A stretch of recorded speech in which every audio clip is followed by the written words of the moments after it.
Voilà, donc merci à tous de nous rejoindre. Christophe, je vais te laisser la parole pour présenter le dispositif.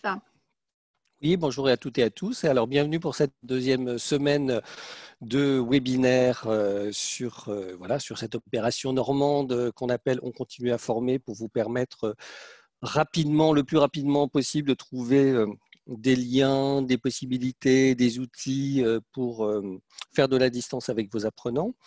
Donc voilà, je rappelle, je rappelle, mais on va le rappeler peut-être sur le chat par la suite, les deux sites importants que sont oncontinueaformer.fr, hein, sur lesquels vous allez y trouver, alors celui-là est en auto-inscription.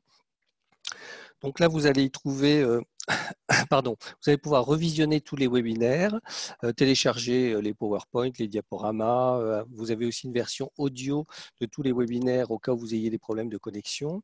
Et puis, vous avez accès à des forums de discussion et à un espace ressources que l'on alimente au fur et à mesure. Alors, en fonction de ce que l'on connaît, de ce qui est proposé actuellement, c'est à la fois des informations sur les plateformes, mais aussi beaucoup sur les ressources. Sur les contenus qui sont mis à disposition actuellement, parfois gratuitement par les opérateurs pour, on va dire, pour la période de confinement. Et puis l'autre site qui est le site classique, j'ai envie de dire normand, hein, communautique.normandie.fr, où vous allez retrouver toutes les informations concernant ce dispositif et puis les accès aussi à la chaîne YouTube où on retrouve aussi les webinaires. Voilà. Donc aujourd'hui, deuxième semaine, je vais passer en revue très très rapidement les 5 webinaires qui vont avoir lieu. Donc aujourd'hui, on va parler de concevoir et animer une classe virtuelle. Demain mardi, on parlera d'animation d'un groupe à distance avec des outils tête de quiz. Mercredi, la collaboration des apprenants en ligne via les réseaux sociaux, l'écriture collaborative, etc. Quelque chose de plus technique jeudi qui c'est sur la structuration d'un espace de cours simple avec le LMS Moodle. Et puis vendredi, comme on a fait vendredi dernier, un espace, un moment de réponse à vos questions de la semaine, c'est-à-dire que tout ce que vous allez nous dire, tout ce qu'on va pouvoir voir sur le chat, que vous allez mettre sur les forums de discussion, ou je rajoute aussi l'adresse mail où vous pouvez envoyer vos questions communautique@normandie.fr et ben on les prendra et puis on répondra à toutes ces questions vendredi lors du chat lors du webinar de 13h30. Voilà. Merci beaucoup. Je m'efface et je laisse la parole à Isabelle. À tout à l'heure. Alors, petite Merci. chose, je vérifie le chat et puis au fur et à mesure, je reviendrai quand il y aura des questions pour les poser à Isabelle. Merci, à tout de suite. Voilà, ok, merci Christophe. Donc on va commencer sur la thématique du jour. Je vais partager l'écran pour vous donner accès donc au PowerPoint. Voilà, je vais mettre sur la première diapositive. Voilà, donc je m'appelle Isabelle Dremot, donc j'organise avec Stratis ces classes virtuelles pour le dispositif et je suis formatrice consultante dans le domaine de la formation à distance et l'utilisation des outils numériques. Donc aujourd'hui, on va parler de la conception, de l'animation d'une classe virtuelle. Je vais essayer de vous donner quelques éléments issus de ma propre expérience et puis surtout des principes, les principes de base, quelques astuces, quelques bonnes pratiques pour que votre classe virtuelle soit interactive, que vous puissiez garder l'attention de vos apprenants et transmettre quand même, puisque c'est ça le plus important, vos contenus de formation et tous les apports théoriques que vous voulez faire. Voilà, donc en fait, au programme de cette session, c'est de voir les principes de base, la conception, quelles activités pour les apprenants et puis l'aspect ludique. L'aspect ludique est très important, vous le verrez, c'est vrai qu'à distance, on va s'appuyer sur cet aspect-là pour gagner l'attention et la concentration des apprenants. Donc déjà, dans les premiers principes de base, on va, dès le début de la classe virtuelle, essayer de capter l'attention. Alors pour capter l'attention, il y a quelques astuces. Par exemple, proposer un questionnaire. Vous savez que les outils de classe virtuelle, les outils de webinaire ont souvent un outil intégré qui est un outil de questionnaire, de sondage.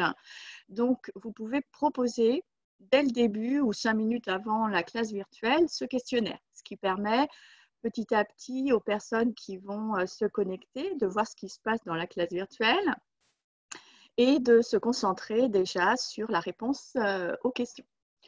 Ensuite, ça peut être également, suivant l'outil que vous utilisez, proposer un document à télécharger. Donc, soit le document qui vous sert de support à la classe virtuelle. Vous pouvez imaginer aussi demander de télécharger des supports qui sont des exercices à faire pour plus tard. Voilà, tout ce qui va être en lien direct avec votre présentation. Et une autre possibilité, lorsque vous travaillez avec des publics qui sont très à l'aise avec l'outil numérique, ça sera de les faire réagir de manière collaborative, peut-être par rapport à leur humeur du jour, par rapport à leur niveau de compétence sur le domaine que vous présentez, avec des outils en ligne et notamment un outil qui s'appelle Jamboard proposé par Google et qui est vraiment un outil très pratique parce qu'on peut mettre des dessins en ligne, des images et permettre des annotations sur cette image. Donc, en mettant à disposition pendant les 5-10 premières minutes de votre cours ce document collaboratif, vous allez permettre aux apprenants peut-être déjà d'interagir entre eux, de voir qui est-ce qui est le plus réactif. Voilà, ça vous permet, vous, d'avoir un œil un petit peu sur ce qui se passe par rapport à l'utilisation de l'espace par vos apprenants. Donc, la première chose, capter l'attention. Ensuite, ce qui va être très important, c'est, et ça sera un rythme assez personnel, ça sera de trouver le rythme entre les apports théoriques et l'interactivité que vous allez proposer. Si vous êtes habitué en présentiel à faire beaucoup de présentations via des diaporamas, vous pouvez bien sûr les utiliser, mais comme vous n'avez pas le visuel avec vos apprenants, c'est sûr que l'interactivité, vous allez devoir la créer. Donc, créer cette interactivité, ça va être ajouter des temps de pause où vous allez voir si vos apprenants posent des questions via le chat ou alors leur proposer de manière assez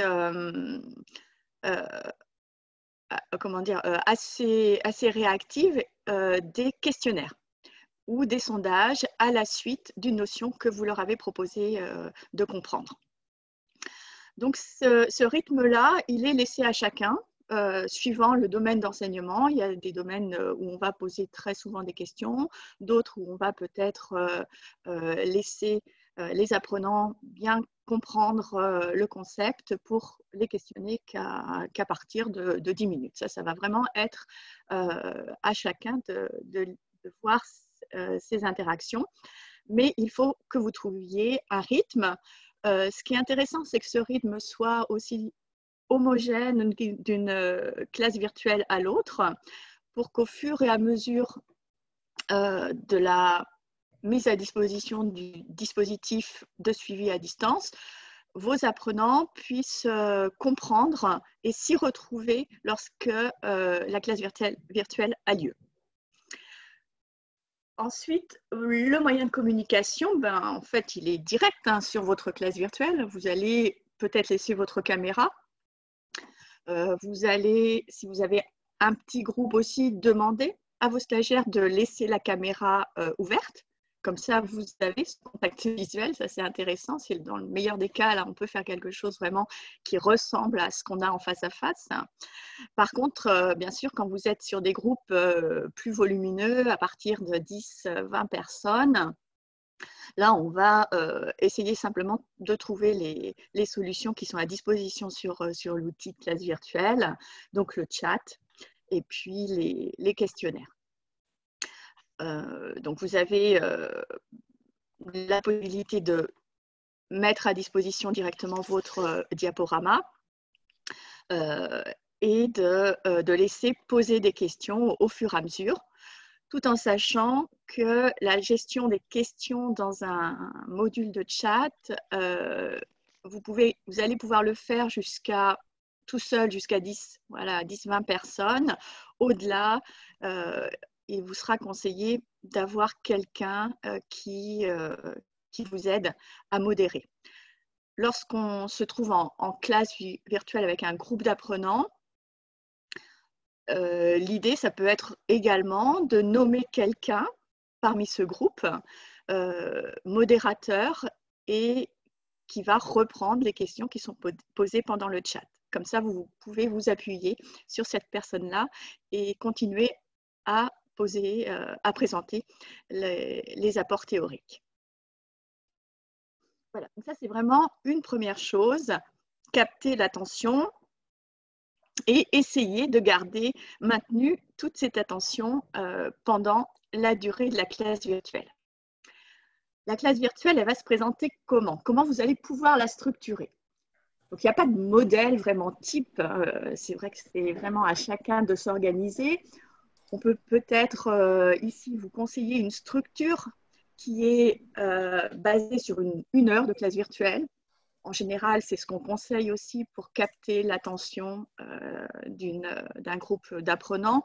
1h30, 2 heures quand vous faites vraiment de l'interaction, peut-être des travaux de groupe, et que vous êtes vraiment à l'aise et que votre groupe est à l'aise avec l'enseignement à distance.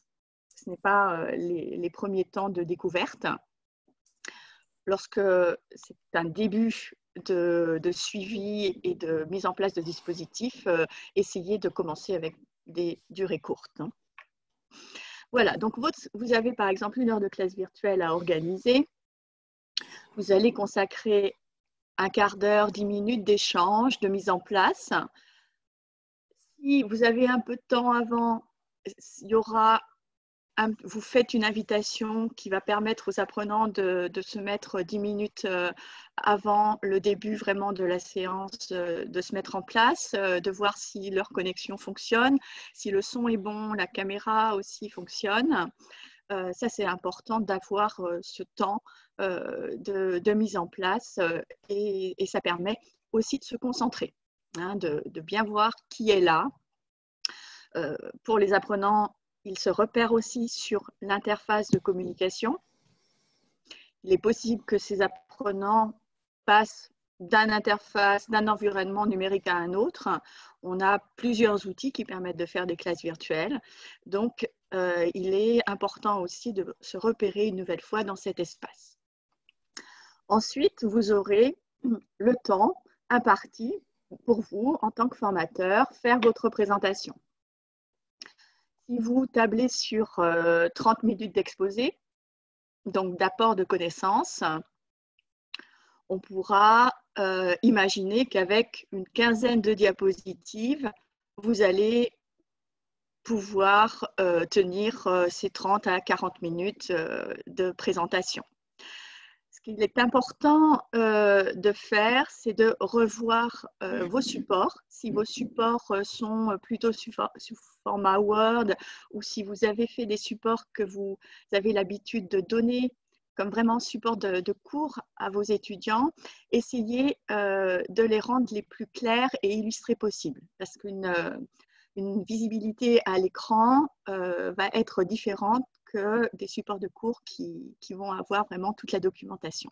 Il faut mieux avoir 2 supports, le support qui sert à faire votre classe virtuelle et un document beaucoup plus détaillé où vous aurez toutes les explications pour vos apprenants. Donc le support doit être clair, illustré et ponctué avec des temps de pause, ce qui vous permettra d'interroger au fur et à mesure votre public et de voir aussi s'ils suivent. À tout moment, bien sûr, si vous voulez faire une pause et demander individuellement si une des personnes suit, comme vous avez normalement une reconnaissance des participants par leur nom, prénom, proposez-leur non pas de donner des pseudos, c'est vrai que Pardon, les jeunes auront peut-être plus tendance à mettre des pseudos. C'est une règle à donner dès le départ de s'inscrire avec un prénom pour que vous puissiez vous les reconnaître et aussi les interroger lorsqu'ils vont se connecter. Voilà, si vous avez choisi de faire quelque chose vraiment d'apport théorique en continu, vous aurez peut-être plus à la fin de votre présentation, ce quart d'heure d'échange, où vous aurez sollicité votre groupe peut-être tout au long de la présentation à noter des questions qu'ils pourront ensuite poser à la fin lorsque vous aurez fini de présenter toutes vos diapositives. Voilà, donc ça c'est le découpage sur 1 heure. Vous voyez que l'interactivité, le temps d'échange, lorsqu'on est en direct, en synchrone sur une classe virtuelle, va être un temps important aussi à consacrer pour ne pas perdre le lien avec vos apprenants. Et l'apprenant, le but maintenant, ça va être de forcer son engagement, de le rendre le plus interactif possible.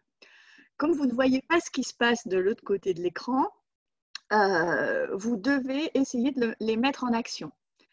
On travaille avec du numérique, mais ce n'est pas pour autant qu'il faut oublier de travailler aussi avec du papier et du crayon. Donc, n'hésitez pas à proposer à vos stagiaires, juste avant de se connecter, de prendre à côté d'eux un papier, un crayon. Comme ça, lorsque vous allez faire votre présentation, ils vont pouvoir noter des mots-clés, peut-être prendre des notes sous forme de schéma. Et si ils sont très à l'aise avec à la fois l'outil et le sujet que vous présentez, vous pouvez les amener à la fin de la séance à faire eux-mêmes la synthèse, une présentation de ce qui a été vu par un des apprenants. Mais ça, c'est bien sûr à préciser dès le début. Donc ça, c'est d'autant plus important que vous, en tant que formateur, quand vous êtes dans cette situation de classe virtuelle, ce qui n'est pas une situation très, très classique, vous allez peut-être parler plus rapidement que d'habitude, surtout si vous lisez un support que vous avez préparé. Donc, on a au départ peut-être un petit peu de mal à trouver ce rythme, et ça peut aller trop vite pour vos apprenants. Donc, le fait qu'ils puissent écrire et prendre le temps de noter ce que vous allez dire leur permettra de voir s'ils arrivent à suivre, et ça vous donnera aussi une indication. Ensuite, le dernier point, l'individualisation dans une salle de sous-groupe. Donc, c'est une fonctionnalité qui est donnée sur certaines classes virtuelles. On peut travailler en groupe. On peut avoir des salles ateliers. Ces salles ateliers vont permettre soit de mettre un groupe d'élèves à contribution sur un travail commun, mais ça peut être aussi pour vous un moment où vous allez inviter 1 ou 2 personnes à travailler sur des lacunes ou sur des points à approfondir. Donc, c'est un temps aussi que vous pouvez consacrer pendant la classe virtuelle en laissant le reste du groupe travailler ou visionner, continuer à visionner la présentation que vous avez. Et par contre, faire le point avec 2 ou 3 élèves ou vraiment de cas à cas directement avec un seul élève dans une salle d'atelier. Une petite question qui me vient. Pardon. Oui.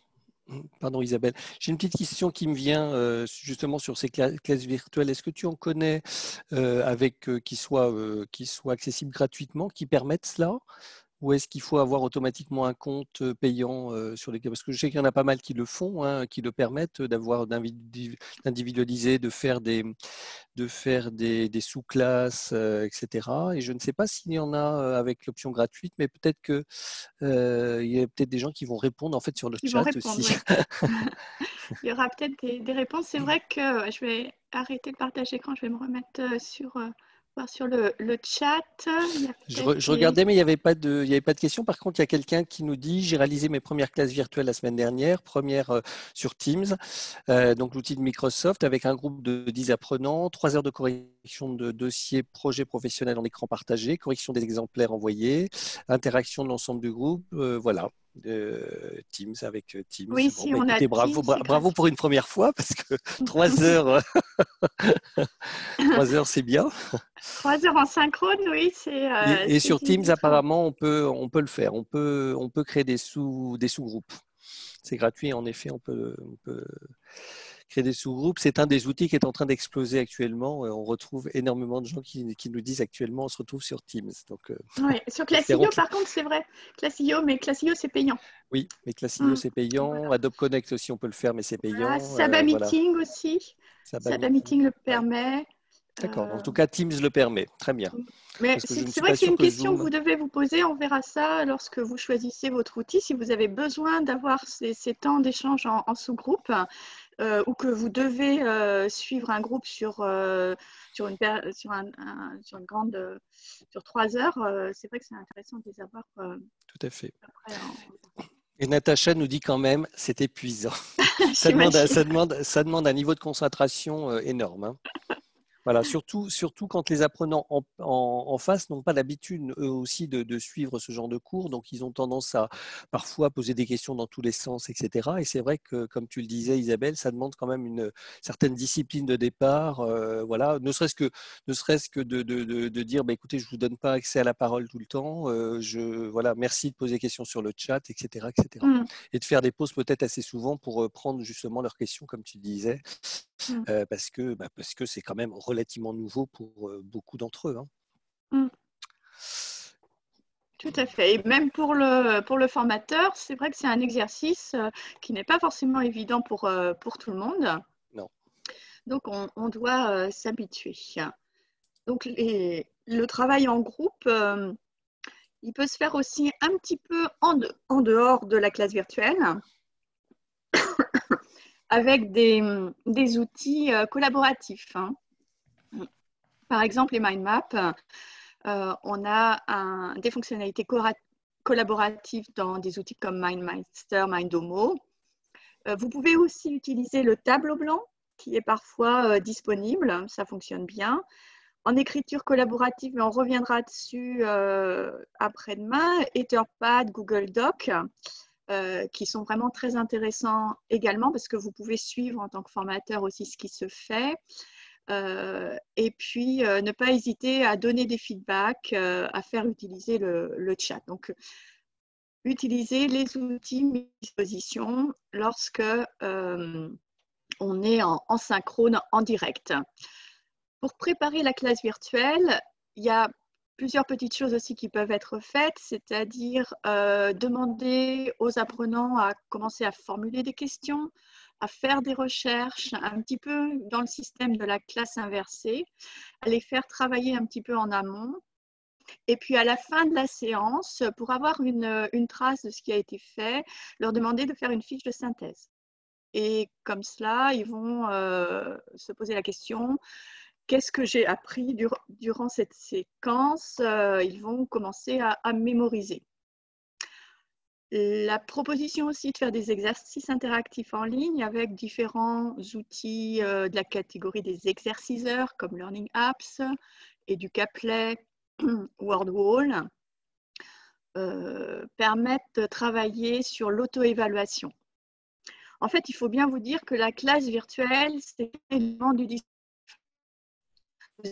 Être un dispositif de suivi à distance avec vos apprenants, soit avec l'aide d'une plateforme, avec l'aide d'un blog, hein, tout simplement, d'un site, où vous aurez ce lien de manière asynchrone, où vous allez pouvoir mettre des documents à disposition. Et la classe virtuelle, ça sera un temps où là, vous avez un contact direct. Vous allez pouvoir profiter de ce contact direct pour développer la dynamique du groupe, hein, et rester vraiment sur ce lien, sur ce suivi avec vos apprenants. Mais sinon, vous avez, et ça sera conseillé bien sûr, d'avoir soit une plateforme, soit un blog pour continuer à leur transmettre des informations, ce qui sera préférable à simplement des échanges par mail. Une autre possibilité pour leur faire préparer la séance, c'est de travailler avec des catégories d'outils qui s'appellent les vidéo quiz, c'est-à-dire qu'on a à la fois une vidéo et un formulaire qui est lié à cette vidéo, et le formateur récupère les réponses à ces quiz. Donc vous avez avant la séance le résultat de ce qui a été vu dans la vidéo.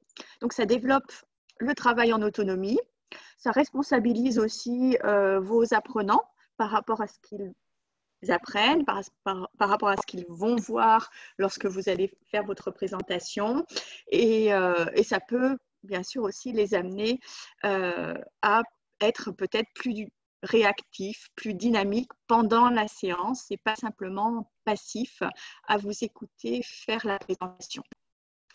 Et en deux mots, Isabelle, sur les vidéos quiz, tu peux nous donner deux, trois outils, ou est-ce que c'est des choses qu'on verra peut-être dans la semaine?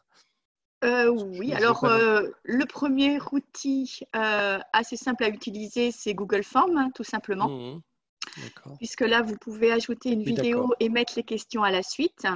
Un outil qui est plus sophistiqué, qui est très facile à prendre en main, c'est Edpuzzle. ED et Puzzle. Sinon, vous tapez vidéo quiz dans la barre de recherche de Google et vous allez les trouver. Comme ça, ED Puzzle? ED Puzzle? Je connais pas. Attends, je suis obligée d'arrêter là. Edpuzzle, voilà, oui, tout à fait. D'accord, ok, très bien. Ouais. Et ici, ce qui est intéressant dans cet outil-là, en fait, c'est que vous pouvez poser la question à un moment donné du défilement de la vidéo. Ouais. La vidéo va s'arrêter. Ah, c'est bien ça. Voilà, ça c'est intéressant. Parce qu'il y a un autre outil, je me souviens de l'avoir utilisé il y a quelques mois ou années, qui était H5P, qui permettait en effet, à partir d'une vidéo, de la découper, de poser des questions, de rajouter, voire même des outils de réalité augmentée, etc., mais qui est un petit peu complexe, je trouve. Donc apparemment, Edpuzzle, c'est beaucoup plus simple à utiliser. Edpuzzle est simple. Alors, H5P continue, a toujours cette fonctionnalité-là aussi. On peut faire des vidéos interactives avec des quiz, et Learning Apps aussi. Dans Learning Apps, il y a un modèle où vous intégrez une vidéo et vous posez vos questions. Alors, je rappelle qu'au fur et à mesure, on donne des informations sur tous ces outils dans l'espace outils, ressources, outils du site. On continue à former, donc vous pouvez retrouver au fur et à mesure. Et puis, si vous-même, vous avez des idées ou vous souhaitez nous faire part d'outils que vous auriez découverts qui sont super géniaux, faciles, gratuits, etc., vous avez les forums de discussion pour nous les proposer. On les rajoutera dans l'espace qui va bien. Voilà. Donc, on a déjà cette préparation aussi à la classe virtuelle, qui est une phase importante, parce qu'une nouvelle fois, la classe virtuelle, ce n'est qu'un élément de votre dispositif. Ensuite, on va ajouter peut-être des moteurs de motivation avec une interaction par le jeu. Vous connaissez peut-être les badges numériques. On peut s'amuser à donner des badges, distribuer des badges de participation à chaque classe virtuelle, pour voir combien de personnes auront vraiment suivi toutes les classes virtuelles. Ou peut-être donner des badges par rapport à la participation active durant la classe virtuelle, ou suivant le nombre d'exercices en auto-formation proposés et vraiment réalisés par l'apprenant. Les badges, vous les créez très facilement avec des sites en ligne. Je vous ai mis un lien ici. Sinon, vous en retrouvez aussi la fonctionnalité sur vos plateformes. Les plateformes LMS, maintenant, intègrent la mise en place de badges. Et puis, je voulais vous présenter un outil que j'ai découvert moi pendant le confinement. Là, c'est un service en ligne qui s'appelle le VisioCube, enfin qui est un service en ligne qui est à la fois sur support papier et sur support numérique et qui est mis à disposition des participants pour pouvoir interagir. Donc ça se fait quand on a les participants en direct avec la caméra. L'apprenant peut de son côté télécharger un PDF. Donc ça, c'est le VisioCube papier. Et sur chaque face du VisioCube, il y a des éléments d'interaction qui sont proposés. Comme par exemple la main qui dit j'aimerais poser une question ou je n'ai pas compris, bravo. Différentes choses qui peuvent être mises sur les faces du cube et les apprenants le montrent face à la caméra. Ça arrive en plus des fonctionnalités lorsque sur votre classe virtuelle, vous n'avez pas ce genre de possibilité d'interaction, comme un pouce levé ou le fait de dire c'est bon, c'est faux, j'ai compris. Tous ces éléments-là qui ne sont pas mis à disposition, vous les recréez avec ce petit cube. Et en plus, ce que j'aime bien, c'est que l'apprenant est actif aussi. Il peut s'amuser à réagir et ça le motive aussi à être actif pendant la séance. Donc, il peut le faire avec le format papier et vous avez une application en version mobile. Donc, s'il n'a pas d'imprimante ou de papier dans son imprimante, il peut toujours le télécharger sur son smartphone et montrer à la caméra ce qu'il veut dire. Donc, je trouve ça intéressant. Je ne l'ai pas testé, donc si vous testez, n'hésitez pas à nous faire vos retours et à nous dire si les apprenants ont apprécié. Donc, ce caractère ludique de jeu est vraiment quelque chose de très important. Ça va être à chacun de développer ce mode de ludification, comme on va l'appeler. Il n'y a pas de limite, hein, c'est votre propre imagination, c'est la manière dont vous avez l'habitude aussi de travailler lorsque vous êtes avec votre groupe. Vous pouvez leur mettre à disposition des mots mystères tout au long de la présentation. Leur proposer des énigmes à résoudre à la fin et vous donner la solution, la classe virtuelle suivante. On parlait tout au début des mots-clés. Les mots-clés peuvent être le moyen pour vous de créer à la fin du cours un nuage de mots-clés avec un outil aussi qui s'y prête très bien et qui vous montre un joli nuage de mots-clés qui regrouperait tout ce qui a été vu par les apprenants. Donc, en fait, les mots-clés, vous les récupérez comment? Vous les récupérez via le chat et vous les mettez, vous, au fur et à mesure dans l'outil. Donc, les apprenants participent directement à une ressource qui va être créée de manière commune avec le groupe. Et bien sûr, les sondages, des questions qui vous donnent un ressenti de ce qui s'est passé pendant la classe virtuelle. Tout cela, vous allez mettre en place sur une classe virtuelle qui ne va durer qu'1 heure, mais qui peut durer aussi 3 heures. On avait l'exemple tout à l'heure. Moi-même, j'ai eu à un moment donné une prise en charge d'une formation à distance où, dans le cahier des charges, il était demandé d'avoir un contact direct avec les apprenants pendant 3 heures. Donc, 3 heures de formation en synchrone, c'est long. C'est long pour le formateur, mais c'est aussi très long pour les stagiaires, pour les apprenants qui se retrouvent face à un écran. Déjà, pour les yeux, ce n'est pas forcément très optimal. Donc, il va falloir faire un découpage qui permette de faire des pauses assez longues, et puis des temps qui vont être rythmés par une cassure entre une séance en plein air et une séance en travail individuel ou en travail en sous-groupe. Mais le but, par exemple, ici, sur une après-midi, c'était d'avoir de 14h à 17h le groupe de stagiaires, qui était un groupe de jeunes de 16 à 18 ans, toujours en mode actif par rapport au suivi de la classe virtuelle, donc en mode connecté. Donc, on imagine à ce moment-là une première prise de contact pendant une demi-heure, trois quarts d'heure, où on va expliquer ce qui va se passer, où on va leur donner des apports. Ensuite, il faut passer sur un travail à faire de manière individuelle pour vraiment les amener à se concentrer sur la notion à voir. On leur donne par exemple une demi-heure. Suivant les publics, vous pouvez aller sur trois quarts d'heure, une heure, et vous faites une pause de 10 minutes où chacun va se dégourdir les jambes, où on ne va pas regarder l'écran. C'est bien pour le formateur, c'est bien pour les stagiaires également. Ensuite, vous regroupez tout le monde en séance plénière pendant une demi-heure, 20 minutes, pour repartir après en temps de travail en sous-groupe. Donc là, c'est à vous d'organiser, suivant le nombre de personnes, les sous-groupes.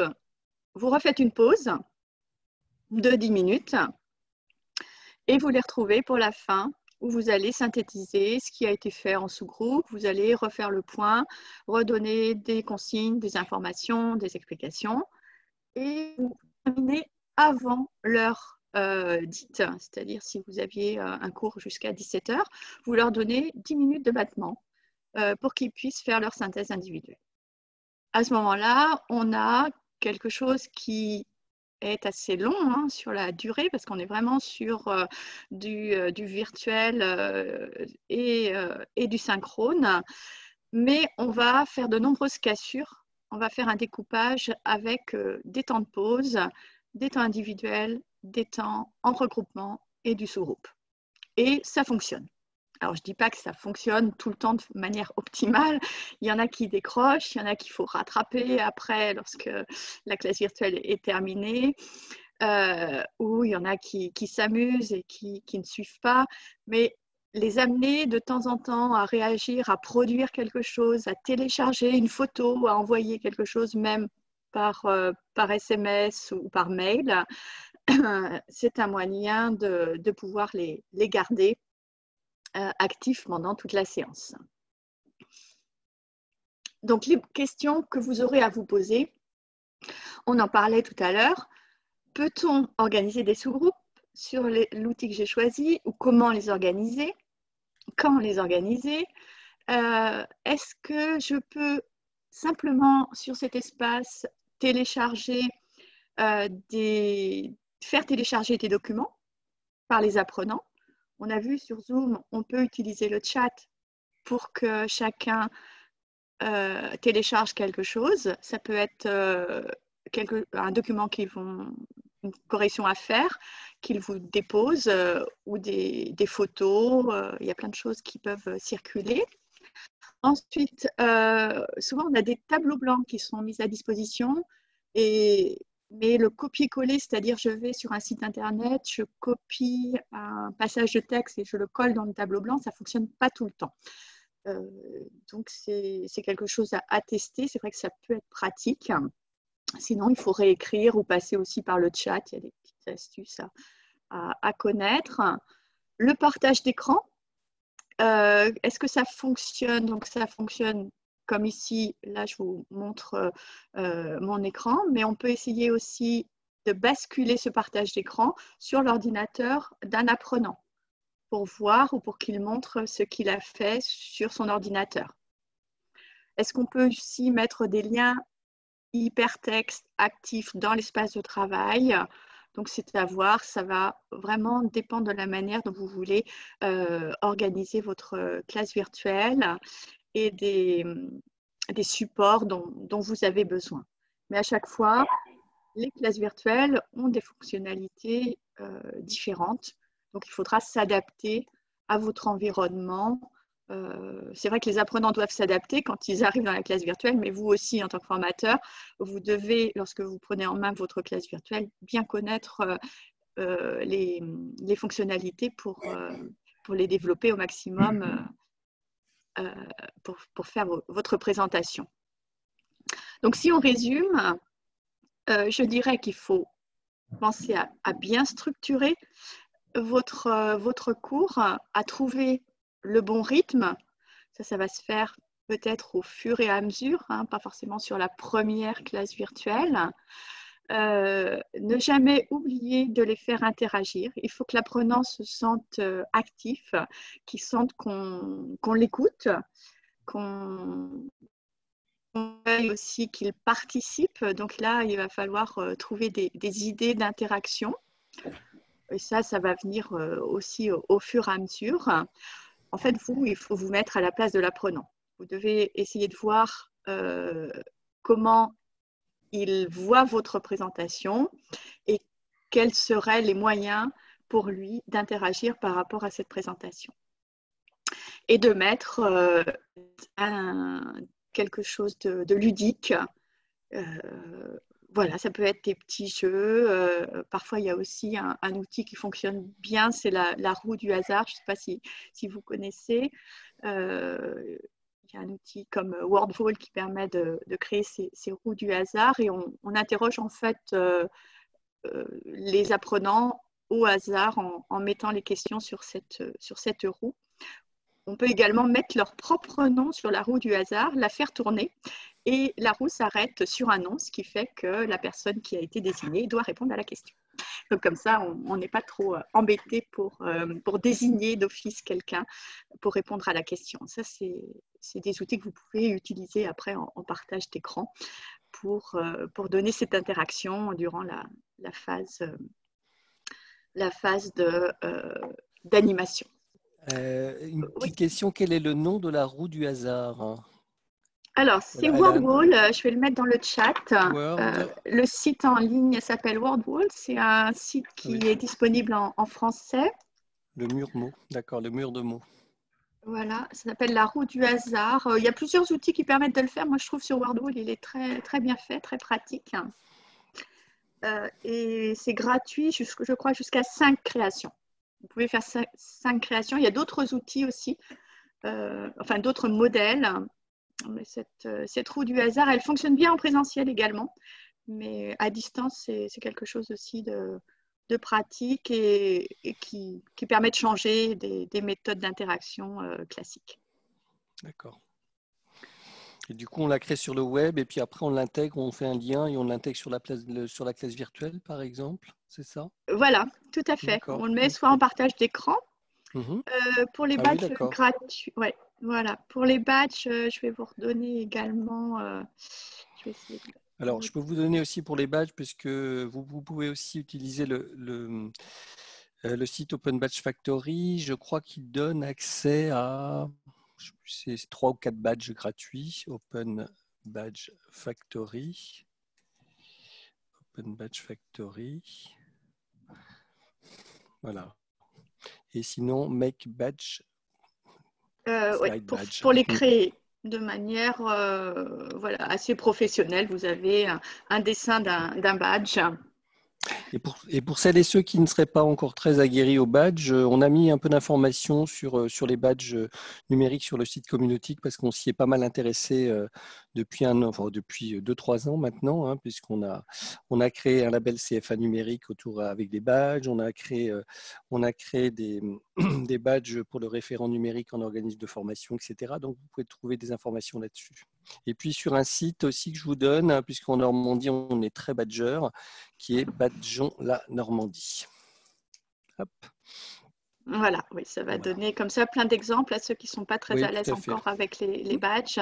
C'est vrai qu'il y a beaucoup de choses qui ont été faites et c'est un moteur de motivation hein, pour les apprenants. Oui, c'est assez impressionnant. Hein. Que ce soit des badges de compétences ou comme tu disais tout à l'heure Isabelle, hein, des badges tout simplement pour reconnaître en fait une interaction, une participation, un engagement, etc. C'est vraiment quelque chose qui fonctionne très très bien sur le côté motivation. Voilà. Ok, bah, je crois qu'on a fait le tour de ce que je voulais vous présenter là sur les principes de base, quelques bonnes pratiques pour créer une classe virtuelle, se lancer ou continuer à- à trouver de l'interactivité pendant ces classes virtuelles parce que vous allez en avoir besoin. On en a beaucoup besoin en ce moment. C'est sûr que là, on est sur un terrain d'expérimentation, il faut en profiter Oui, oui, et, ouais, et c'est tester ça. tous ces outils. Ouais, tester. Puis je pense que, bah, comme à chaque fois qu'on teste, il y a des outils avec lesquels on se sent plus à l'aise, moins à l'aise, etc. Et puis on va, parmi tous les outils déjà qu'Isabelle propose, il y en a peut-être deux ou trois sur lesquels vous allez dire, bah, tiens, on va déjà s'arrêter à ces deux, trois-là. Et puis je vais les utiliser, je vais les tester, etc., etc. Puis petit à petit, on rajouter d'autres. Après, au fur et à mesure, on se sent finalement plus à l'aise avec les outils. On a plus tendance d'un jour à l'autre, voire d'une minute à l'autre, à en mettre en œuvre. Oui, et puis n'oubliez pas vos publics, hein. Ça sera Oui. toujours ce que vous devez avoir en tête. Quel est le niveau du public, quels sont ses besoins, comment ils réagissent par rapport aux outils. En fait, c'est eux, c'est vraiment vos stagiaires qui donneront la réponse pour l'utilisation des outils. Eh bien, merci. Donc, nous achevons ce premier webinaire de la deuxième semaine qui sera en ligne, je pense, dès ce soir, voire demain matin, au plus tard, à la fois sur la chaîne YouTube Communautique et puis sur le site oncontinueaformer.fr. Et on vous donne rendez-vous demain, si vous le souhaitez, à 13h30 pour parler outils de quiz pour donner de l'interactivité justement en classe virtuelle. Merci Voilà. Isabelle Merci à tout le monde. Merci pour votre participation et à demain. et bon après-midi. Et prenez Bon soin de appétit. vous, bien sûr. Ouais, merci. Au revoir. Au revoir.